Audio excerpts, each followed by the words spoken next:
అనగనగా అవి సీతారాముల వనవాసపు రోజులు.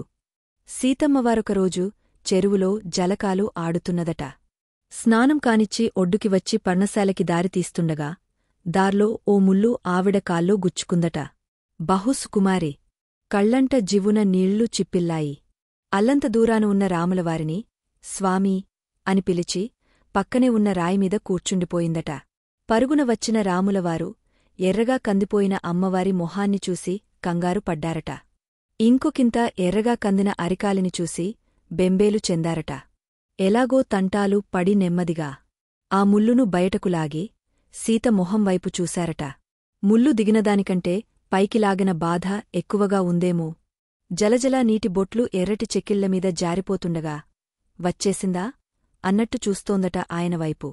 7 మల్లెలెత్తు రాకుమారిని అడవులంట తిప్పుతున్నానే అనే బాధలో అసలే మునిగ ఉన్నారేమో రాములవారు చేతిలో ఉన్న ముల్లువైపు క్రోధంగా చూశారట.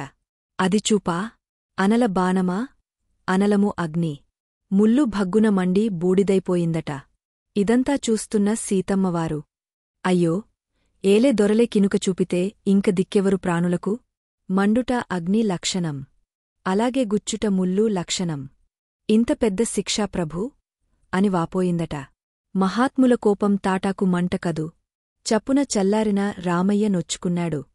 బూడిదైన ముల్లుని దయగా చూశాడు. కాల్చిన చూపే కరుణించి ఏం వరమిచ్చిందయ్యా ముల్లుకి అంటే?